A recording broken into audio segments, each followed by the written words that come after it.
لقد كان لكم في رسول الله أسوة حسنة। গোটা বিশ্বের সমস্ত মানবতাকে লক্ষ্য করে বলা হয়েছে তোমাদের জন্য রয়েছে আমার নবীর ভিতরে শ্রেষ্ঠ আদর্শ। লিমান কানা ইয়ারজুল্লাহা ওয়াল ইয়াউমাল আখিরা ওয়া যাকারাল্লাহা কাসীরা। যারা আল্লাহকে চায়, পরকালে সফলতা চায়, আল্লাহ জিকির বেশি বেশি করে করতে চায়, তাদের জন্য শ্রেষ্ঠ আদর্শ হলেন মুহাম্মাদুর রাসূলুল্লাহ। মুহাম্মাদুর রাসূলুল্লাহ সাল্লাল্লাহু আলাইহি ওয়াসাল্লাম, তিনি সর্বশেষ এবং শ্রেষ্ঠ সর্বাত্মক আদর্শ। তার আগেও যারা পৃথিবীতে নবী হিসাবে এসেছিলেন তারাও কি মানবতার জন্যে আদর্শ স্থাপন করেছেন।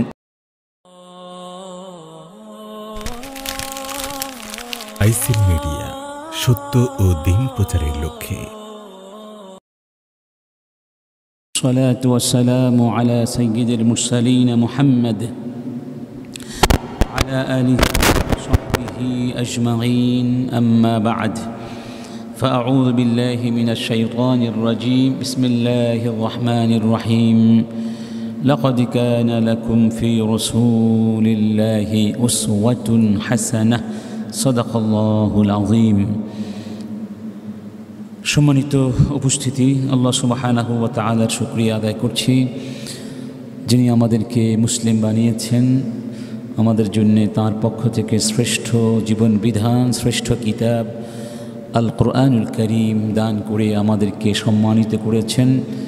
মুহাম্মাদুর রাসূলুল্লাহ সাল্লাল্লাহু আলাইহি ওয়াসাল্লামের উম্মত বানিয়ে রাসূলের মতো শ্রেষ্ঠ আদর্শ আমাদেরকে দান করে আমাদের জীবনের সফলতার পথ যিনি দেখিয়েছেন, সেই মহান রবের সমীপে শুকরিয়া আদায় করে একসাথে মন খুলে প্রাণ খুলে সবাই বলছি আলহামদুলিল্লাহ।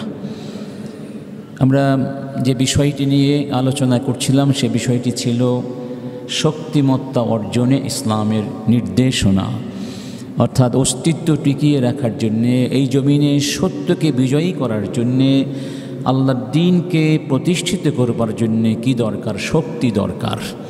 এবং সেই শক্তি আমরা কিভাবে অর্জন করব, সেই শক্তির অর্থ কী, এই বিষয়গুলো আমরা আলোচনা করছিলাম। বিশেষ করে আজকের এই প্রযুক্তি সমৃদ্ধ পৃথিবীর বুকে আমরা লক্ষ্য করছি মুসলিম উম্মাহ যেন ক্রমান্বয়ে দুর্বল হয়ে পড়ছে। বেশিরভাগ ক্ষেত্রেই এই পৃথিবীতে যত জুলুম, যত নির্যাতন চলছে, কাদের বিরুদ্ধে? মুসলিম উম্মার বিরুদ্ধে। কারণ আমরা আজকে দুর্বল। যদি আমাদের কাছে আজকে শক্তি সামর্থ্য থাকতো, শক্তিমত্তায় শৌর্যে বীর্যে যদি আমরা আজকে শীর্ষস্থানীয় হতে পারতাম, তাহলে কিন্তু তারা আমাদের বিরুদ্ধে তথা দুর্বল মানবতার বিরুদ্ধে অস্ত্র ধারণ করার সুযোগ পেত না, পৃথিবীকে রক্তাক্ত করার সুযোগ পেত না, এই পৃথিবীকে মানুষের জন্য বসবাসের অযোগ্য করে পৃথিবীকে অশান্তির দাবানলে চালিয়ে পুড়িয়ে ছারখার করার মতো দুঃসাহস তারা দেখাতো না। অতএব আমাদের নির্বিকার চিত্ততা, আমাদের দুর্বলতা, আমাদের শক্তিহীনতা, এটি শুধু আমাদের জন্যেই ধ্বংসাত্মক তা নয়, গোটা পৃথিবীর জন্য ধ্বংসাত্মক, সমস্ত মানবতার জন্য ধ্বংসাত্মক। এজন্যে ভারত উপমহাদেশের একজন বরেণ্য চিন্তাবিদ, যিনি নাদওয়াতুল উলামা মাদ্রাসার অন্যতম প্রতিষ্ঠাতা নাদবী সাহেব, একটা বই লিখেছিলেন, মাযা খাসিরাল আলামু বিনহিতাতিল মুসলিমিন, মানে মুসলমানদের পতনে বিশ্ব কি হারালো, বিশ্ব কি হারালো। এই বইটি বাংলা ভাষায় পাওয়া যায়, এই নামেই হয়তো পাওয়া যায়, মুসলিমদের পতনে বিশ্ব কি হারালো। এটি পড়লে বুঝতে পারবেন যে আসলে মুসলমানদের অধপতন, মুসলমানদের পরাজয়, এটা মানবতার পরাজয়, এটা বিশ্বের পরাজয়। এজন্য আমরা বিষয়টি নিয়ে আলোচনা শুরু করেছিলাম। তো আমরা বলেছিলাম যে এই শক্তিকে আমরা দুই ভাগে ভাগ করে থাকি। একটি হচ্ছে আল কওয়া আর রুহিয়া, আধ্যাত্মিক শক্তি, ভাবগত শক্তি, নৈতিক শক্তি। আরেকটি ছিল আল কওয়া আল মাদিয়া, অর্থাৎ বস্তুগত শক্তি। কি শক্তি? জাগতিক শক্তি। তো আমরা জাগতিক শক্তি নিয়ে ইনশাআল্লাহ পরে আলোচনা করব। আজকে আমরা যে আলোচনা শুরু করেছিলাম সেটি হচ্ছে আল কওয়া আর রুহিয়া ওয়াল মানবিয়া, অর্থাৎ ভাবগত শক্তি, মনোজাগতিক শক্তি, ইমানি শক্তি, এই সব শক্তি নিয়ে আমরা কথা বলছিলাম। তো প্রথমে আমরা এই পর্যায়ে এই শক্তির যে উৎসগুলো রয়েছে আমরা যেভাবে শক্তি অর্জন করব তার মধ্যে প্রথমে ছিল কুওয়াতুল আকিদা, অর্থাৎ আকিদার শক্তি, বিশ্বাসের শক্তি। তারপরে আমরা গত জুমাতে আলোচনা করেছিলাম কুওয়াতুল ইবাদা নিয়ে, ইবাদাতের শক্তি নিয়ে আলোচনা করেছিলাম। আজকে আমরা আলোচনা করব আরেকটি পয়েন্ট, এটা হচ্ছে কুওয়াতুল আখলাক। আখলাক মানে চরিত্র, উত্তম আখলাকের শক্তি। আখলাক এটি একটা বড় শক্তি, মহাশক্তি। এই পৃথিবীতে ইসলামের যে বিজয় হয়েছিল সেই বিজয়ের অন্যতম কারণ ছিল ইসলামের এই মহান আদর্শ, চরিত্র, চারিত্রিক মূল্যবোধ। এই চারিত্রিক সৌন্দর্য দিয়ে রাসূল করিম সাল্লাল্লাহু আলাইহি ওয়াসাল্লাম মানুষকে আকৃষ্ট করেছিলেন, বিমুগ্ধ করে দিয়েছিলেন। আজকেও যদি আমরা সেই চারিত্রিক গুণাবলীগুলো ধারণ করতে পারি তাহলে এই পৃথিবীর অপশক্তিগুলো ইচ্ছায় হোক অনিচ্ছায় হোক আমাদের প্রতি মুগ্ধ হতে বাধ্য, আমাদের সভ্যতাকে মেনে নিতে তারা বাধ্য হবে। এই চারিত্রিক শক্তি বা চারিত্রিক মূল্যবোধ এগুলো কোনো ঐচ্ছিক বিষয় নয়, এগুলো ইসলামের একেবারে ভিত্তি এবং বুনিয়াদি বিষয়। চারিত্রিক মূল্যবোধ ছাড়া ইসলাম কল্পনা করা যায় না। বরং রাসূল করিম সাল্লাল্লাহু আলাইহি ওয়াসাল্লাম তাকে যে দায়িত্ব দিয়ে মানবতার কাছে পাঠানো হয়েছে সেই দায়িত্বের মূল লক্ষ্য হিসাবে উল্লেখ করেছেন চারিত্রিক মূল্যবোধের পরিপূর্ণতা বিধান করা। রাসূল করিম বলছেন, ইন্নামা বুইসতু লিউতাম্মিমা মাকারিমাল আখলাক, যে আমাকে পাঠানো হয়েছে কি জন্যে? যাতে করে আমি উত্তম চারিত্রিক গুণাবলীগুলো কি করতে পারি? পরিপূর্ণতা বিধান করতে পারি। আসলে চারিত্রিক গুণাবলী এগুলো স্থায়ী বিষয়। সমস্ত নবী রসুল একই চারিত্রিক গুণাবলী শিক্ষা দিয়ে গিয়েছেন, তো সেই চারিত্রিক গুণাবলীগুলো মানুষ হারিয়ে ফেলেছিল, এগুলোর মধ্যে মানুষ বিকৃতি সাধন করেছিল। তাই সেই হারিয়ে যাওয়া গুণাবলীকে আবার ফিরিয়ে আনতে রাসূল এসেছিলেন এবং সেগুলোর পরিপূর্ণতা বিধান করতে এসেছিলেন। অতএব এই চারিত্রিক গুণাবলী যেন রাসূলের রিসালাতের মূল উদ্দেশ্য। তাহলে বলতে পারেন নামাজ, রোজা, হজ, যাকাতের কথা কি তাহলে বাদ পড়ে যাবে? মোটেই না। আপনি দেখুন সমস্ত ইবাদতের মধ্যে আখলাকের মূল কনসেপ্ট আছে, আছে না? নামাজের মধ্যে আছে না, ইন্নাস সালাতা তানহা আনিল ফাহশাই ওয়াল মুনকার, নামাজ সমস্ত গর্হিত অশ্লীল অপরাধ থেকে মানুষকে বিরত রাখে। আর অশ্লীলতা থেকে যারা আত্মরক্ষা করতে পারে তারাই তো নৈতিক মানদণ্ডে উত্তীর্ণ হতে পারে। তো নামাজের অন্যতম লক্ষ্য হচ্ছে মানুষের ভেতরের এই মানবিক এবং নৈতিক গুণাবলীর উন্নতি এবং বিকাশ সাধন করা। আবার যাকাতের মধ্যে দেখুন আল্লাহ পাক বলছেন, খুয মিন আমওয়ালিহিম সাদাকা তুতাহহিরুহুম ওয়া তুযাক্কিহিম বিহা, তুতাহহিরুহুম, খুয মিন আমওয়ালিহিম সাদাকা। হে রাসূল, তুমি তাদের সম্পদ থেকে যাকাত উত্তোলন করো, তুতাহহিরুহুম ওয়া তুযাক্কিহিম বিহা, তুমি যাকাত দিয়ে মানব জাতিকে পবিত্র করবে, তাদেরকে অপরাধ মুক্ত করবে, তাদের ভেতর জগৎটাকে কলুষতা মুক্ত করে দিবে। কারণ যাকাত যারা আদায় করে তারা কখনোই কৃপণ হতে পারে না, তারা কখনোই মানুষের প্রতি অনুদার হতে পারে না, তারা কখনোই মানুষের প্রতি ঘৃণা এবং বিদ্বেষ লালন করতে পারে না, তাহলে যাকাত দিতে পারতো না। তো যাকাত দেওয়ার মাধ্যমে তাদের মধ্যে যে অর্থ এবং প্রাচুর্যের প্রতি যে অন্ধত্ব আছে সেটা দূর হয়ে যায়, মানুষের প্রতি ভালোবাসা বৃদ্ধি পায়, দায়িত্ববোধ, সামাজিক দায়িত্ববোধ বৃদ্ধি পায়, মানবতাবোধ উজ্জীবিত হয়। এগুলো চারিত্রিক গুণাবলীর অন্যতম দিক। আবার হজের মধ্যে বলা হয়েছে, ফামান হাজ্জা, ফামান আল হাজ্জু আশরু মালুমাত, ফামান ফারাদা ফিহিন্নাল হাজ্জা ফালা রাফাথা ওয়ালা ফুসুকা ওয়ালা জিদালা ফিল হজ, যে হজের মধ্যে কোনো ঝগড়া চলবে না, মারামারি চলবে না, কাটাকাটি চলবে না, বিবাদ চলবে না, নগ্নতা বেহায়াপনা চলবে না। তাহলে হজের মূল লক্ষ্য হচ্ছে কি? মানুষকে নৈতিকভাবে উন্নীত করা। সিয়ামের বিষয়ও তাই। রাসূল কারীম বলেছেন, লাইসা সিয়ামু মিনাল আকলি ওয়াশ শুরবি, শুধু না খেয়ে থাকার নাম রোজা নয়। ইন্নামাস সিয়ামু মিনাল আকলি ওয়াশ শুরব মিনাল লাগওয়ি ওয়ার রাফাথ, সিয়ামের পরিপূর্ণতা সফলতা তখনই আসবে যখন এই সিয়ামের মাধ্যমে আমরা অশ্লীলতা থেকে বিরত থাকব, গর্হিত কাজ থেকে বিরত থাকব।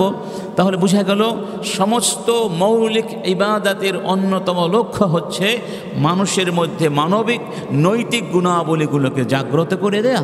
অতএব যদি ইবাদতের মাধ্যমে আমাদের ভিতরে নৈতিক গুণাবলীগুলো জাগ্রত না হয় তাহলে বুঝতে হবে ওই ইবাদত অর্থহীন হয়ে গেছে, ওই ইবাদত প্রাণহীন, আত্মাহীন, রূহহীন, হয়ে পড়েছে, ওই ইবাদতকে কী করতে হবে?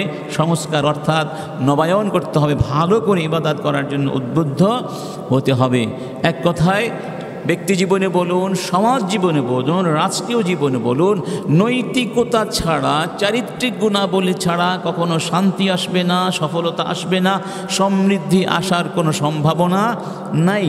অতএব যেই জাতি নৈতিকতার মানদণ্ডে যত উন্নীত হতে পারে সেই জাতি তত বেশি সমৃদ্ধ হতে পারে। আর যেই জাতি নৈতিকতার মানদণ্ডে ব্যর্থ হয়ে যাবে, নিচে নেমে যাবে, তারা বেশি দিন অস্তিত্ব রক্ষা করতে পারবে না, বরং সেই জাতি তার অধঃপতনের দ্বার প্রান্তে এসে পৌঁছে গেছে। অতএব তার জন্য শোকানুষ্ঠানের আয়োজন করা যায়, কারণ সে আর বেশি দিন থাকতে পারবে না। কারণ শক্তি শুধু বস্তুগত শক্তি দিয়েই টিকে থাকা যায় না, যদি নৈতিক শক্তিতে বলীয়ান হওয়া না যায়। এজন্যই কথাটি বলা হয়েছে। সব জাতিগোষ্ঠী নৈতিকতার গুরুত্ব অনুধাবন করে, কিন্তু প্রশ্ন হচ্ছে এই নৈতিকতার যে মূল্যমানগুলো আছে এগুলো আমরা কোন জায়গা থেকে আহরণ করব? কোন জায়গা থেকে আহরণ করব? ইসলামের নৈতিকতার চারিত্রিক গুণাবলীর কতগুলো বৈশিষ্ট্য আছে।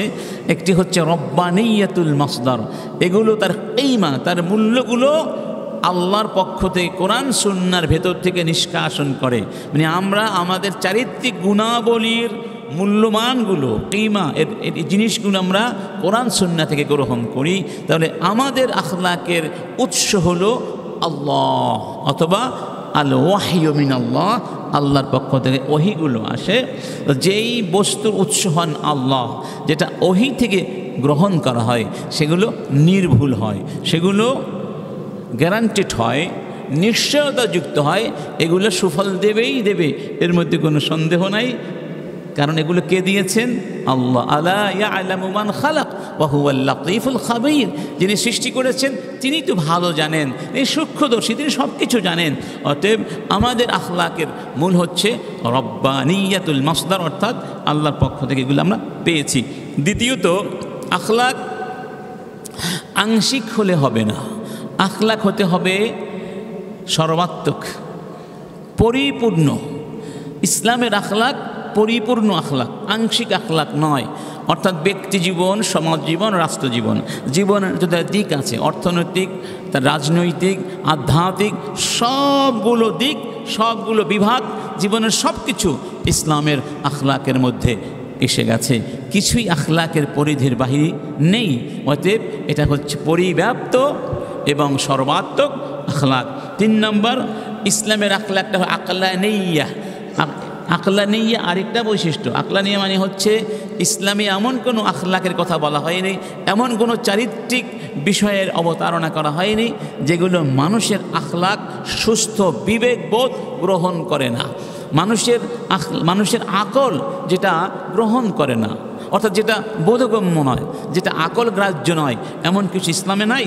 প্রত্যেকটা কথা আকল গ্রহণ করে, এটাই হওয়া উচিত। এটা কি সত্য কথা বলার আহ্বান করা হয়েছে, এটা কি আকল অগ্রাহ্য করতে পারে? পরস্পরকে শ্রদ্ধাবোধ করার বোধের কথা বলা হয়েছে, এটা আকল কি অগ্রাহ্য করতে পারে? অন্যের বদনাম বা গীবাত করতে নিষেধ করা হয়েছে, এগুলো আমরা একটু আলোচনা করব। প্রত্যেকটা আখলাক এক একটা গুণ, এক একটা সৌন্দর্য, এই সৌন্দর্যগুলো আকল গ্রহণ করেছে।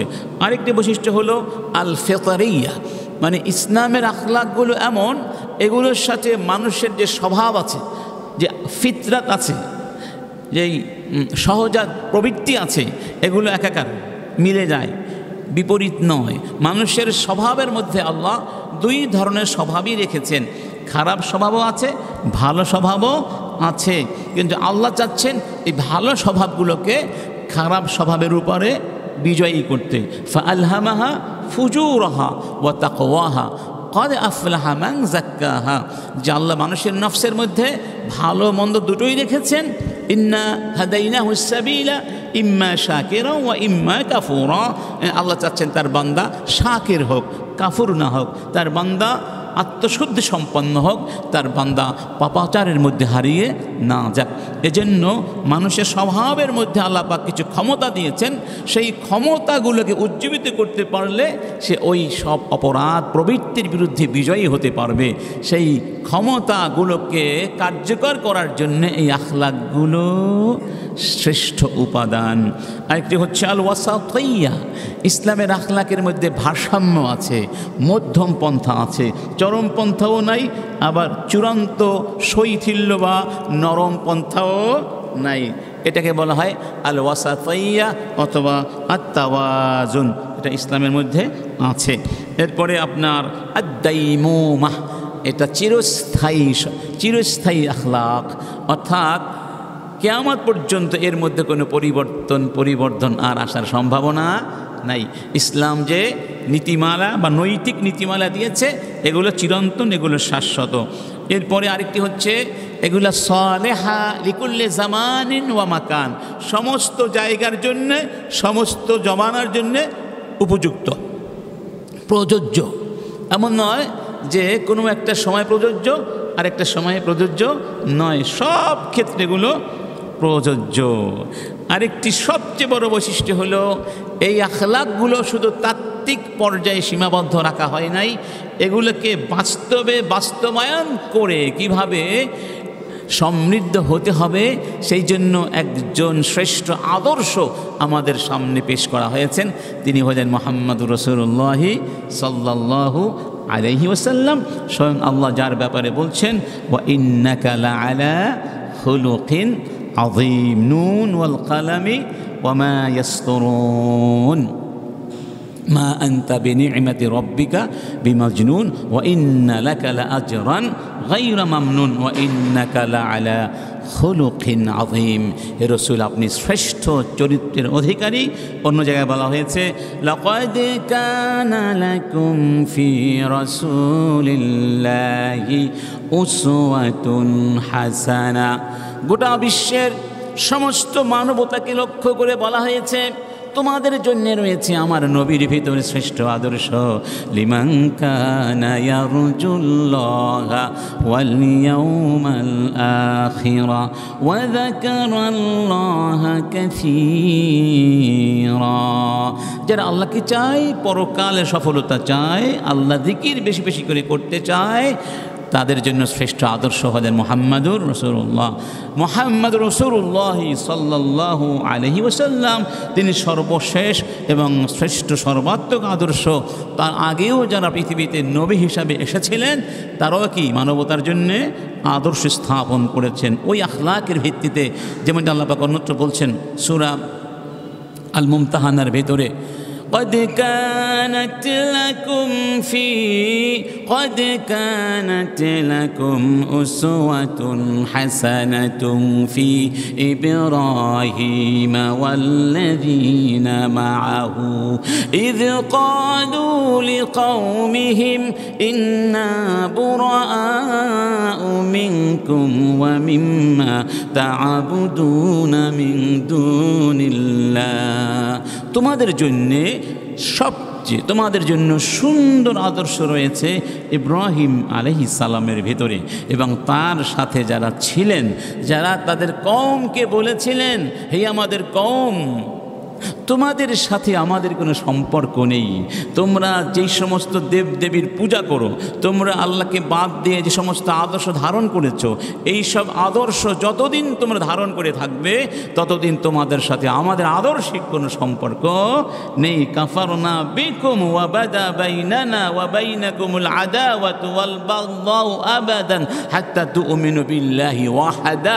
যতদিন পর্যন্ত তোমরা এক আল্লাহকে বিশ্বাস না করবে ততদিন তোমাদের সাথে আমাদের কোনো ভালোবাসার বন্ধনও নাই। সুবহানাল্লাহ, এই যে স্পষ্ট কথা, তাহলে বোঝা গেল সব নবীরাই কি ছিলেন? আদর্শ ছিলেন, এবং সে সব আদর্শের মিলন ঘটেছে এবং সে আদর্শের পরিপূর্ণতা ঘটেছে যেই আদর্শের ভেতরে তিনি হলেন মুহাম্মাদুর রাসূলুল্লাহ সাল্লাল্লাহু আলাইহি ওয়াসাল্লাম। আল্লাহ, তো ইসলামে আখলাকের যে গুরুত্ব রয়েছে সেই গুরুত্ব নিয়ে আমরা কিছু আলোচনা করছি। আখলাককে বলা হয়েছে আল বের, আল বের। ইমানকেও কিন্তু বলা হয়েছে ওয়ালাকিন্নাল বিররা মান আমানা বিল্লাহ। বের এর একটা ব্যাখ্যা হলো ঈমান, ওয়ালাকিন্নাল বিররা মান আমানা বিল্লাহ। বের মানে আমরা বাংলা বলি পুণ্য। এই পুণ্যের ব্যাখ্যায় বলা হয়েছে যারা ঈমান এনেছে আল্লাহর উপরে। আরও অনেকগুলো উপাদান আছে।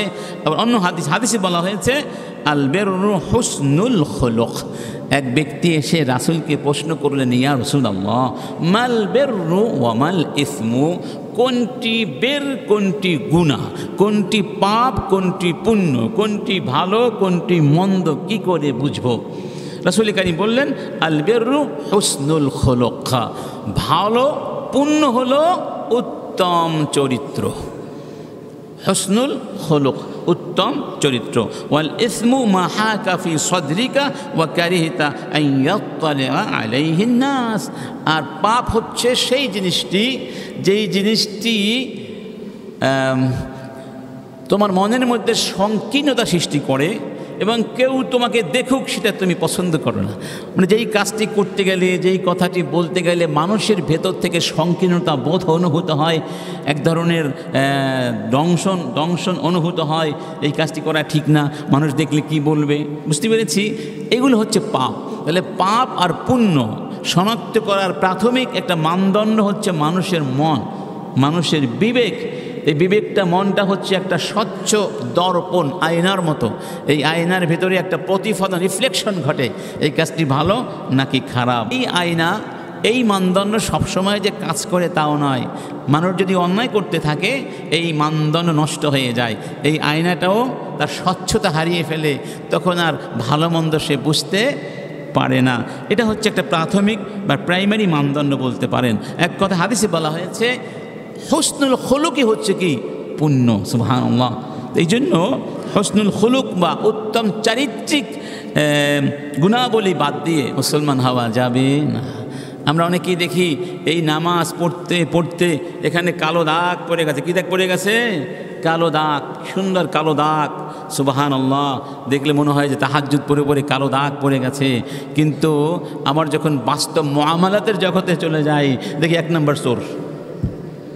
এখানে নামাজের দাগ আর মুআমালাতের ক্ষেত্রে এক নম্বর চোর। আছে নাকি নাই? নাম বলার দরকার নাই। বাংলাদেশের ব্যাংকগুলো লুটপাট হয়ে গেছে না? এই লুটপাটের যিনি হোতা, তার চেহারা দিকে তাকিয়ে দেখবেন কি সুন্দর একটা নামাজের দাগ পড়ে আছে। তাহাজ্জুদ গিয়ে পড়তো সিঁড়িয়ে মসজিদে, আমি জানা মতে মাঝে মধ্যে সিঁড়িয়ে গিয়ে নামাজ তাহাজ্জুদ পড়তো। এত তাহাজ্জুদ পড়ে আখলাকের প্রশ্নে শূন্য। মানুষের সম্পদ চুরিয়া লুটপাট করা কি কোনো নৈতিকতার মধ্যে পড়ে? ইসলাম বাদ দিলেও তো পড়ে না। অতএব আখলাক ঠিক না করে শুধু নামাজ রোজা করলেই মুসলমান হওয়া, ভালো মানুষ হওয়া যায় না। এজন্যই বলা হয়েছে আমাকে পৃথিবীতে পাঠানো হয়েছে মানুষের মধ্যে আখলাকের পূর্ণতা বিধান করার জন্যে। আখলাক দিয়ে মানুষকে মূল্যায়ন করা হবে কিয়ামতের ময়দানে। রাসূল কারীম বলছেন মা মিন শাইইন আসকাল মিন শাইইন ইউদাউ ফিল মিজান আসকাল মিন হুসনিল খুলুক। কিয়ামতের ময়দানে মানুষের আমলগুলো যখন মিজানের মধ্যে রাখা হবে, দাড়ি পাল্লায় দেয়া হবে, সেই দিন ওই দাড়ি পাল্লায় সবচেয়ে ভারী হবে নেক আমলের মধ্যে হুসনুল খুলুক, উত্তম চরিত্র। উত্তম আপনার লেনদেনের ক্ষেত্রে যদি আপনি উত্তম আদর্শ হতে পারেন, সততার মালিক হতে পারেন, স্বচ্ছতা ধারণ করতে পারেন, আমানতদারিতা ধারণ করতে পারেন, এক কথায় আপনি যদি উত্তম মানুষ হতে পারেন, ভালো মানুষ হতে পারেন, তাহলে আপনার আখলাকগুলো সেই দিন খুব বেশি ভারী হয়ে যাবে। অর্থাৎ আপনার মুক্তির পথ সুগম হয়ে যাবে, জান্নাতের পথ সোজা হয়ে যাবে। ওয়া ইন্না সাহিবা হুসনিল খুলুক, এবং যেই ব্যক্তির চরিত্র ভালো, চালচলন ভালো, যেই ব্যক্তি সৎ, আমানতদার ইত্যাদি, লাইয়াবলুগু দারাজাতা সাহিবিস সাওমি ওয়াস সালাহ, ওই ব্যক্তির অবস্থান হবে ওই ব্যক্তির মতো। মানে এক ব্যক্তি সারাদিন নামাজ পড়ছে, সারা রাত রোজা রাখছে, সারাদিন রোজা রাখছে, সারা রাত নামাজ পড়ছে, তো সে অনবরত অবিরাম ধারায় অবিচ্ছিন্নভাবে যদি ইবাদত করে সেই স্বভাবটা পাবে। ওই স্বভাব পাবে কে? যেই ব্যক্তি উত্তম চরিত্র ধারণ করেছিল। অতএব উত্তম চরিত্র ছাড়া আমাদের মুক্তির কোনো পথ নাই। এখানেই আমরা আজকে ফেল করেছি, ফেল। যেই দিন থেকে আমরা চোর হয়েছি, গুন্ডা হয়েছি, দুর্নীতিবাজ হয়েছে, সুদখোর হয়েছে, ঘুষখোর হয়েছি, যেই দিন থেকে আমরা অন্য ভাইয়ের প্রতি অবিচার শুরু করেছি, অন্য মানুষের হক নষ্ট করা শুরু করেছি, আমাদের শক্তির অপব্যবহার করতে শুরু করেছি, ইত্যাদি ইত্যাদি, আমাদের আখলাক ধ্বংস হয়ে গেছে। সেই দিন আমরাও কি হয়ে গেছি? ধ্বংস হয়ে গিয়েছি। এবং এই আখলাকের মানদণ্ডেই কিন্তু ঈমানকে কী করা হয়? ঈমানের পূর্ণতা নিশ্চিত করা হয় বা পরিমাপ করা হয়। রাসূল কারীম বলছেন, ইন্নাল মুমিনিনা আকমালুল মুমিনিনা ঈমানান আহসানুহুম খুলুকা। সেই ব্যক্তি সবচেয়ে উত্তম ঈমানদার যার চরিত্র সবচেয়ে ভালো।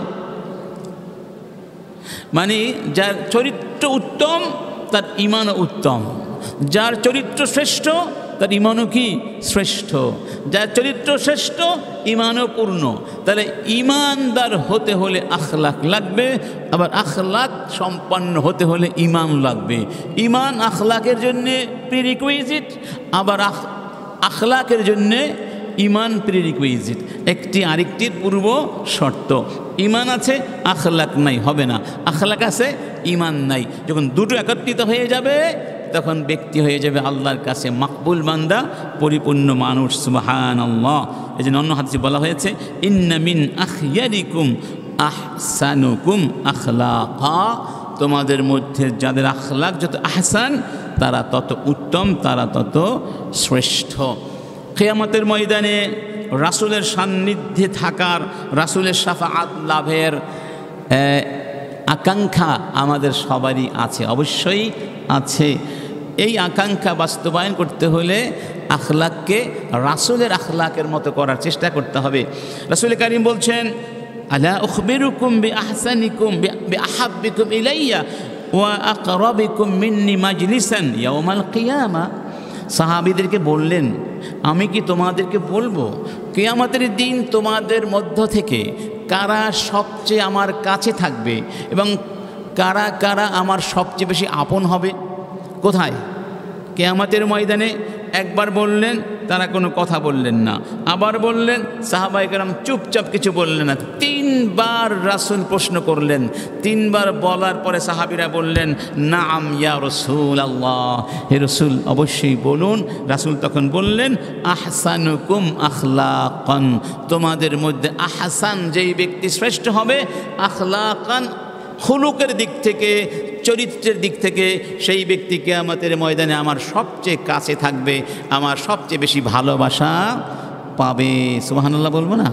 তা রাসূলের ভালোবাসা কি বিরিয়ানি খেলেই হবে, না তার মতো আদর্শবান হওয়ার চেষ্টা করতে হবে? আমাদের রাসূল কি কোনো দিন কারোর সাথে খারাপ ভাষায় কথা বলেছেন? একটা শব্দ কেউ দেখাতে পারবেন না রাসূলের জীবনে, একটা সিঙ্গেল শব্দ যে রাসূল কাউকে গালি দিয়েছেন জীবনে? পারবেন কেউ? জীবনে একটি গালি কাউকে দেন নাই। অথচ তাকে কত গালি ওরা দিয়েছে, কত কষ্ট ওরা দিয়েছে, কত পাথর ছুঁড়ে মেরেছে, কত অপবাদ দিয়েছে, বাড়িঘর থেকে বের করে দিয়েছে, হত্যা করতে চেয়েছে, কিন্তু রাসূল কাউকে একটা গালি কোনো দিন দেন নাই। আর আমাদের ভাষাগুলো দেখুন, বেশি দূর যেতে হবে না, ফেসবুক খুললেই দেখবেন মুসলমানদের ভাষা কত উন্নত হয়ে গেছে, বহু উন্নত ভাষা। যে যাকে যত বেশি গালি দিতে পারে সে মনে করে আমি তত সফল, কি ফেসবুকার। ইন্না লিল্লাহি নাম দিয়েছে সোশ্যাল মিডিয়া, আর এগুলো মানুষকে সবচেয়ে বেশি আনসোশ্যাল বানিয়ে দিয়েছে, ঠিক না? ইন্না লিল্লাহি। একটা উদাহরণ দিলাম মাত্র। আমাদের ভাষা রাসূলের ভাষার কাছাকাছিও নাই। আল্লাহু আকবার। এবার আসুন আমরা ইসলামের যে চারিত্রিক সৌন্দর্য আছে সেগুলো একটা একটা করে উদাহরণস্বরূপ বলবো। এই চারিত্রিক সৌন্দর্যগুলো অথবা যেই গুণাবলীগুলোর মাধ্যমে প্রমাণিত হবে আপনি চারিত্রিকভাবে শক্তি অর্জন করেছেন। আপনার নৈতিক শক্তিটা যেই সব কাজের মাধ্যমে প্রকাশিত হবে। সেই কাজগুলো হচ্ছে মাহাসিনুল ইসলাম, মাহাসিনুল আখলাক ফিল ইসলাম, ইসলামের নৈতিকতার সৌন্দর্য। অলংকার পরে যেমনিভাবে মেয়েরা নিজেদেরকে সুসজ্জিত করে রাখে, অলংকার পরলে ভালো লাগে না? ভালো লাগে কি না? আপনি যখন সুন্দর পোশাক পরেন আপনাকে ভালো লাগে? মানুষ এমন একটা আল্লাহর সৃষ্টি, মহান সৃষ্টি, মানুষ যত বেশি পোশাক পরে তত বেশি ভালো লাগে। এই জন্য মানুষের মাথায় পোশাক, হাতে পোশাক, পায়ে পোশাক আছে না? চোখেও পোশাক আছে, আছে কি নাই? এই জন্য এগুলো সৌন্দর্য, সৌন্দর্য এগুলো হচ্ছে বাহ্যিক সৌন্দর্য, দৈহিক সৌন্দর্য, বস্তুগত সৌন্দর্য। এই সৌন্দর্যের আসলে কোনো দাম নাই যতক্ষণ না আপনার ভেতরের জগৎটা সৌন্দর্যমণ্ডিত হবে। এবং সেই সৌন্দর্যের উপাদান হলো কি? আখলাক। সেই আখলাকের মাহাসিনগুলো কি? অনেকগুলো আছে, আমরা এগুলোকে ভাগ ভাগ করব না, যে সময় কম, একটা না বলে যায়, একটা একটা করে। একটা হচ্ছে বিররুল ওয়ালিদাইন, মা বাবার সাথে ভালো আচরণ করা। এই পৃথিবীতে আসার পরে আমরা প্রথমে কাকে দেখেছি? সাধারণত মাকে, ঠিক না? বাবা মা তাদের ওসিলায় আমরা পৃথিবীতে এসেছি। এবং বাবা মা এমন আল্লাহর সৃষ্টি যারা সন্তানের জন্যে জীবনকে তিলে তিলে সবটুকু মোমের মতো বিগলিত করে নিঃশেষিত করে দিতে পারেন। এমন মহব্বত আল্লাহ বাবা মায়ের মধ্যে সৃষ্টি করে দেন। এটা আল্লাহর করুণা। যদি আল্লাহ পাক এই মহব্বত, রহমত, করুণা না দিতেন, আমার মনে হয় না কোনো বাবা মা সন্তান লালন পালন করতে পারত। জঙ্গলে ফেলে দিত, নদীতে ফেলে চলে যেত, ড্রেনে ফেলে চলে যেত, গাড়ির নিচে ফেলে দিত। এত কষ্ট করা সম্ভব না। সম্প্রতি একটা মেয়ে দেখেছেন বাবা মায়ের বিরুদ্ধে মামলা করেছে, বাবা মাকে ক্রিমিনাল বলে আখ্যায়িত করেছে। কত অধ্যত্বের সাথে সে একটু ভালো ইংরেজি বলতে পারে, তাকে ইংলিশ মিডিয়াম স্কুলে বাবা মা স্কুলে পড়িয়েছিলেন অনেক স্বপ্ন নিয়ে, আমার মা অনেক বড় হবে, অনেক বড় মনীষী হবে, কিন্তু হয়ে গেল উল্টা। কারণ কি? কারণ কিছুই না। আপনি খুঁজে দেখুন, যত স্কুল কলেজ আছে দুই একটা ছাড়া যারা নিজস্ব উদ্যোগে বা উদ্যোগে আখলাক শিক্ষা দেওয়ার চেষ্টা করে, বেশিরভাগ শিক্ষা প্রতিষ্ঠানের সাথে আখলাকের কোনো সম্পর্ক নেই। তারা ইংরেজি পড়ায়, অঙ্ক পড়ায়, বাংলা পড়ায়, আর বাংলা ইংরাজি দেখবেন সাহিত্যের মধ্যে ঢুকলেই নাস্তিকতা ঢুকে যায়। মানে নাস্তিক্যবাদ শিখানো একটা স্টাইল, একটা স্মার্টনেস হয়ে গেছে। কে কতটা ইসলামী বিরুদ্ধে কথা বলতে পারে, কে কতটা পাশ্চাত্যের ঢঙ্গে ভঙ্গে কথা বলতে পারে, ভাষায় কথা স্টাইলে কথা বলতে পারে। শুধু ভাষা নয়, তাদের যে ফিজিক্যাল যে ল্যাঙ্গুয়েজ বা এটাও কিন্তু স্টাইল পাশ্চাত্যের মতো। মানে এভাবে করতে করতে আখলাক থেকে সব সরে গেছে। অতএব এই আখলাক থেকে সরে যাওয়ার কারণে আজকে সন্তান বাবা মার বিরুদ্ধে মামলা করে। কেমন বাবা মা? কোনো রাস্তাঘাটের বাবা মা না, দুজনেই সরকার, একজন মনে হয় সরকারি কর্মকর্তা উচ্চ পর্যায়ের, আর একজন বেসরকারি একটা বড় প্রতিষ্ঠানের মনে হয় কর্মকর্তা, দুজনেই অনেক উঁচু মানের শিক্ষিত বাবা মা। তারা সেই কোর্টের সামনে একটা শব্দ বলার মতো সাহস দেখান নেই, সম্ভব না। এই হচ্ছে আজকের বাস্তবতা। আল্লাহর কসম, ইসলামের আখলাক ভ্যালুসকে বাদ দিয়ে যেই শিক্ষায় শিক্ষিত করে আমরা আমাদের সন্তানদেরকে নিয়ে গর্বিত বাবা মা হতে চাই, এই শিক্ষার এটিই হলো ফল। বৃক্ষরোপণ করেছেন আপনারা, সেই বৃক্ষ থেকে ফল আসা শুরু করেছে। এই মেয়ে, একটা মেয়ে হয়তো মামলা করেছে, একটা মেয়ে নয়, আপনি অনুসন্ধান করলে এরকম লক্ষ লক্ষ মেয়ে পাবেন, লক্ষ লক্ষ মেয়ে পাবেন। নারীর ক্ষমতায়নের নামে ক্ষমতায়ন, নারীর সম্মান মর্যাদা অধিকার তো দিতেই হবে, আল্লাহ দিয়েছেন। এর চেয়ে বেশি যখন আপনি দিতে যাবেন বা কম দিতে যাবেন, তখন ফল উল্টো হবে, ভালো হবে না। নারীকে অতিমাত্রিক ক্ষমতায়ন করতে গিয়ে এখন পরিবারগুলো ভেঙে খান খান হয়ে যাচ্ছে। নারী, সেদিন দেখলাম ঢাকা বিশ্ববিদ্যালয়ের একটা মেয়ে বলছে, আমি তো এখন চাকরি করব, আমি আত্মনির্ভরশীল, আমি কিন্তু পুরুষের কথা মতো চলব। মানে স্বামীরা চায় আমাদের উপরে আধিপত্য বিস্তার করতে, আমি কেন সেটা মেনে নেব? এটা দুইটা অর্থ আছে। একটা ভালো অর্থ হতে পারে যে এই স্বামীরা অনৈতিকভাবে আধিপত্য বিস্তার করতে চায়, অবশ্যই সেটা বর্জনীয়। কিন্তু নৈতিকভাবে একটা পরিবার, পারিবারিক প্রতিষ্ঠান রক্ষা করতে হলে সেখানে স্বামীর গুরুত্ব আছে না, তার নেতৃত্বের প্রয়োজন আছে না? নেতৃত্ব ছাড়া কোনো সমাজ চলবে? নেতৃত্ব ছাড়া কোনো নৌকা চলবে, কোনো বিমান চলবে, কোনো বিশ্ববিদ্যালয় চলবে? তার নেতৃত্বের স্থানে একজনকে বসাতে হবে, তার নেতৃত্ব মেনে নিতে হবে।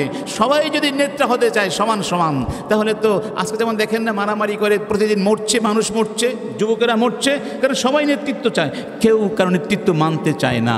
এইভাবে যদি হয় সমাজ চলবে না, রাষ্ট্র চলবে না। অতএব এই জন্য বলেছি ভারসাম্যের প্রয়োজনীয়তা আছে। এই ভারসাম্যটাও ইসলামের একটা সৌন্দর্য। সুবহানাল্লাহ। তো বাবা মা সম্পর্কে আল্লাহ পাক বলছেন, ওয়াকাযা রাব্বুকা আল্লা তা'বুদু ইল্লা ইয়্যাহু ওয়া বিল ওয়ালিদাইনি ইহসানা ইম্মা ইয়াবলুগান্না ইনদাকাল কিবারা আহাদুহুমা আও কিলাহুমা ফালা তাকুল লাহুমা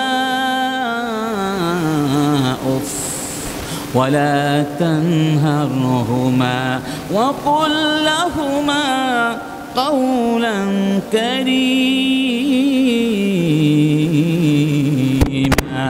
واخفض له শব্দ উচ্চারণ করতে পারবি না, কারাদেশ। এবং তাদের জন্য তোমার দয়া, মায়া, ভালোবাসা, শ্রদ্ধাবোধের ডানা বিছিয়ে দাও। কি চমৎকার ভাষা, অভিব্যক্তি। আমার কাছে দোয়া করো, তুমি তো সেবা করবে, যত্ন করবে, লালন করবে, তাদের পাশে থাকবে, যা দরকার আঞ্জাম দেবে। এখানে দায়িত্ব শেষ নয়, আমার কাছে দোয়াও করতে হবে, রব্বির হামহুমা কামা রব্বায়ানি সগীরা। কারণ তুমি আর কতটুকু করতে পারবে? তোমার চেষ্টার মধ্যে কত ভুল থেকে যাবে, কত ত্রুটি থেকে যাবে, কত অসম্পূর্ণতা থেকে যাবে। আমার কাছে দোয়া করো। হে আল্লাহ, কি চমৎকার দোয়া শিখুন। দেখুন, হে আল্লাহ, আমার বাবা মা, আমি যখন ছোট্ট ছিলাম, শিশু ছিলাম, তখন আবার বাবা মা আমাকে যতটা ভালোবাসা দিয়ে, করুণা দিয়ে, দয়া, মায়া, মহব্বত, স্নেহ, মমতা দিয়ে লালন পালন করেছেন, আল্লাহ তুমি তাদের উপরে ঠিক তেমনিভাবে তোমার মমতা, দয়া মায়া, ভালোবাসা, রহমত দাও। সুবহানাল্লাহ। ইমাম উমর ইবনে খাত্তাবের কাছে এক লোক এসে বললেন, ইয়া আমিরুল মুমিনিন, আমার মা অসুস্থ, বৃদ্ধা, আমি আমার মাকে খুব যত্ন করি, লালন পালন করি, ঠিক যেভাবে আমার মা শৈশবে আমাকে লালন পালন করেছিলেন আমি তাই করে দেই, খাইয়ে দেই, গোসল করিয়ে দেই শিশুদের মতো। আমি কি আমার মায়ের হক আদায় করতে পেরেছি আমিরুল মুমিনিন? বললেন, না, পারোনি। কেন? আমি তো একই কাজ করছি। তখন উমর বললেন, সত্যি করে বলো তো, তুমি তোমার মায়ের সেবা করছো আর মনে মনে কি বলছো? মনে মনে কথা বলছো না যে আল্লাহ আমার মাকে তুমি তাড়াতাড়ি ঈমানের সাথে নিয়ে যাও? বলছো না? তুমি তোমার মায়ের মৃত্যু কামনা করছো, কারণ তুমি চাচ্ছ যে তোমার মা এত কষ্ট না করে তাড়াতাড়ি মরে যাক, ঈমানের সাথে যেন মৃত্যু পায়। আর তুমি যখন ছোট্ট ছিলে তখন তোমার মা তোমাকে যত্ন করতেন আর বলতেন, অসুস্থ হলে বলতেন, আল্লাহ তুমি আমার বাচ্চাটিকে সুস্থ করে দাও, প্রয়োজনে তুমি আমার জীবনটা নিয়ে যাও, আবার সন্তানকে বাঁচিয়ে রাখো। তোমার মা তোমার জন্য জীবন কামনা করতেন আর তুমি মনে মনে তোমার মায়ের মৃত্যু কামনা করছো। এখানেই পার্থক্য। অতএব মা আর বাবার ভালোবাসার কোনো বিনিময় হয় না, তাদের ঋণ শোধ করা কারো পক্ষে কোনো দিন সম্ভব। এক সাহাবী আব্দুর রহমান বিন মাসউদ জিজ্ঞেস করলেন, সাআলতুন নবিয়্য সাল্লাল্লাহু আলাইহি ওয়াসাল্লাম আইয়ুল আমালি আহাব্বু ইলাল্লাহ, হে রাসূল আল্লাহর কাছে সবচেয়ে প্রিয় আমল কি? রাসূল বললেন, আস-সালাতু আলা ওয়াক্তিহা, সময় মতো নামাজ পড়া। সুম্মা আইয়ু, আবার জিজ্ঞেস করলাম এরপরে সবচেয়ে প্রিয় আমল কি আল্লাহর কাছে? বললেন, বিররুল ওয়ালিদাইন, বাবা মার সাথে ভালো আচরণ করা। এর অনেক অর্থ আছে, সুন্দর ভাষায় কথা বলা, তাদের খিদমত করা। এক কথায় যেই কাজগুলো করলে বাবা মার মুখে হাসি ফোটে, বাবা মা কষ্ট না পান, তাদের অভাব দূর করে দেওয়া, তাদের প্রয়োজনগুলো পূরণ করে দেওয়া, ডাক দিলে সাথে সাথে সাড়া দেয়া, সব কিছুই কিন্তু ইহসানের মধ্যে চলে আসবে। এরকম 10টা হক আছে, বিস্তারিত বলার এখন সময় নেই। এক কথায় বাবা মার খিদমত করা, এটা হলো সবচেয়ে আল্লাহর কাছে প্রিয় আমল। সুম্মা আইয়ু, এরপরে কি? আল জিহাদু ফি সাবিলিল্লাহ, আল্লাহর পথে জিহাদ করা। এখানে অনেক যুবক তোমরা আছো, এখানে যুবকদের সংখ্যাই বেশি আলহামদুলিল্লাহ। যুবক ভাইয়েরা, বাবা মার সাথে ভালো আচরণ করো। বাবারা, বাবা মাকে কষ্ট দিও না, বাবা মা চিরদিন থাকবে না। জিজ্ঞেস করে দেখো, যাদের বাবা নেই, যাদের মা নেই, তারা কত আফসোস করে, যদি আরেকবার বাবা মাকে ফেরত পেতাম আর কষ্ট দিতাম না, বাবা মার পাশে পায়ের কাছে গিয়ে পড়ে থাকতাম, খিদমত করতাম, এটা বলে না তারা? মনে মনে বলে, আফসোস করে। কিন্তু বাবা কি আর আসবে, মা কি আর আসবে? কেউ আর আসবে না। আরেকটা কথা হচ্ছে, বাবা মার যদি দোয়া নিতে পারো খিদমত করে, তোমার জীবন দোয়া, কিন্তু মা দোয়া করো, বাবা দোয়া করো। মা বাবা সবসময় দোয়া করে, সবসময় দোয়া করে, কিন্তু সন্তানের সদাচরণের কারণে বাবা মায়ের মনের ভেতর থেকে অজান্তে স্বয়ংক্রিয়ভাবে যে দোয়াটা আল্লাহর কাছে বের হয়ে যায়, সেই দোয়াটা কিন্তু হলো আসল দোয়া। আমি মনে করি ওই দোয়াটা অবশ্যই কবুল হয়ে যায়, কারণ সেই দোয়াটা তার মনের ভেতর থেকে উৎসারিত হয়। এরকম দোয়া অর্জন করতে হলে বাবা মায়ের খিদমত করতে হবে, বাবা মাকে সহযোগিতা করতে হবে, বাবা মাকে কষ্ট দেওয়া যাবে। আমরা সবাই রাজি ইনশাআল্লাহ? কষ্ট দিতে রাজি না খিদমত করব? আল্লাহ তুমি আমাদের তৌফিক দান করো। আল্লাহ তুমি আমাদের যাদের মা আছেন, বাবা আছেন, তাদেরকে তুমি আল্লাহ দীর্ঘ জীবন দান করো, বরকতময় জীবন দান করো। তাহলে দেখুন ইসলাম কত সুন্দর, কত সুন্দর। আর ইসলামকেও দেখুন আর পাশ্চাত্যেও দেখুন। পাশ্চাত্যে 18-19 বছর হয়ে গেলে বাবা মায়ের খবর নাই। পাখির ছানা আছে না, যতদিন পাখির ছানা উঠতে পারে না ততদিন পাখির ছানা তার নিরে থাকে, বাসায় থাকে, আর পাখি তার আধার খাইয়ে দেয়, ঠিক না? যেই পাখির ডানা হয়ে যায়, উঠতে পারে, আর অজান্তে হারিয়ে যায়, আর বাবা মার কোনো খোঁজখবর থাকে না। ঠিক সন্তান যদি এমন হয়, যখন তার ডানা গজায়, এখন হাঁটতে পারে, চলতে পারে, দুনিয়াকে চিনে ফেলেছে, লেখাপড়া করেছে, বাস ডানা গজিয়ে গেছে, এবার উড়াল দিয়ে চলে গেল, কেউ কানাডায়, কেউ আমেরিকায়, বাবা মার কোনো খবর নাই। কানাডায় তুমি গিয়েছো কাদের শ্রমে? ওই জায়গায় যাওয়ার যোগ্যতা তুমি কোথায় পেয়েছো?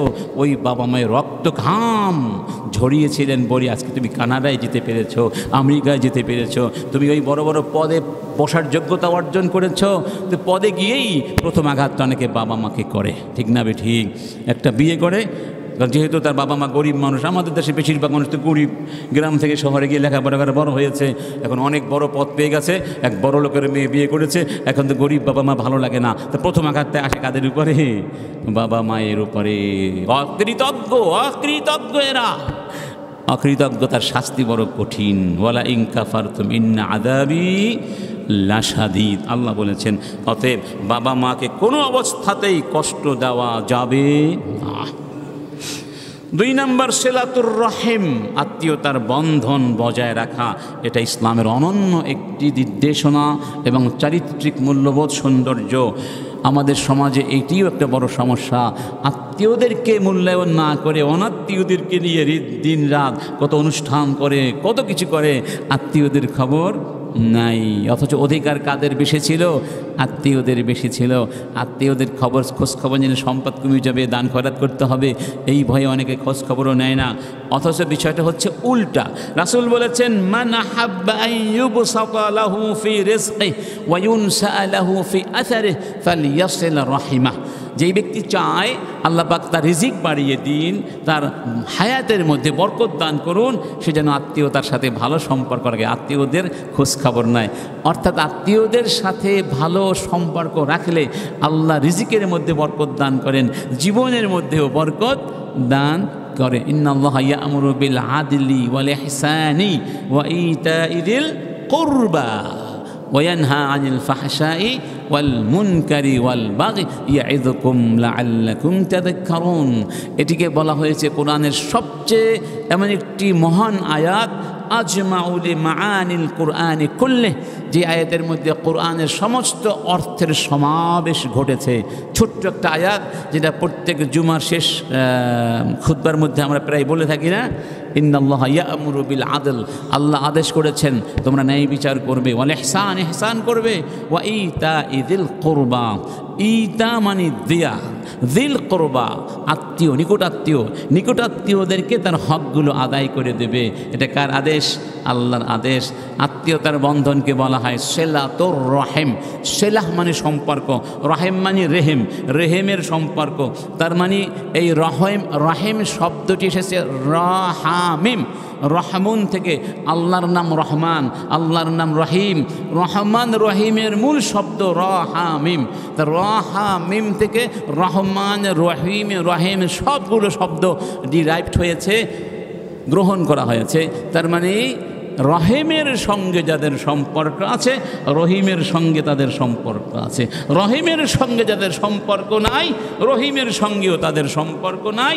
আল্লাহ বলছেন আমার সঙ্গে তাদের সম্পর্ক থাকবে, আত্মীয়তার বাঁধন ছিন্ন করবে না। যারা ছিন্ন করে দিবে আমিও তাদের সাথে সম্পর্ক ছিন্ন করে দিলাম।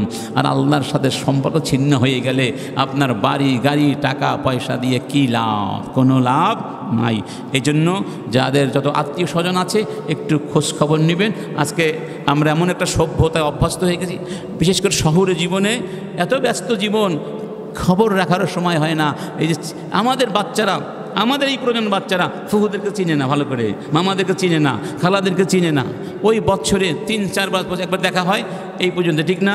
আগে যে একটা বাঁধন ছিল, যাতায়াত ছিল, বেড়াতে যেতাম, তারা বেড়াতে আসতো, বেড়াতে আসলে মানুষ খুশি হয়ে যেত।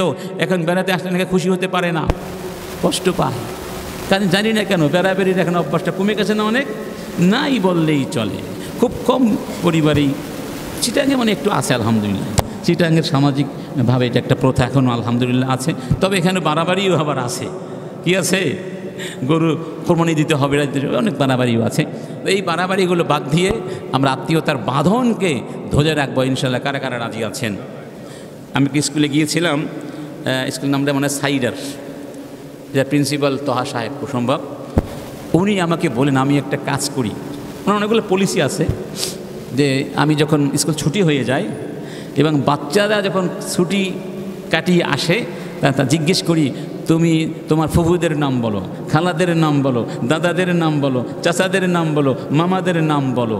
আমি চাই তারা এই ছুটিতে বেড়াতে গিয়ে সবার সাথে একটা আত্মীয়তার বাঁধন কী করে আসুক, রিপেয়ার করে আসুক, না রিইউনিয়ন করে আসুক, তাহলে এই বাঁধনটা থাকবে, নইলে বাঁধনটা হারিয়ে যাচ্ছে।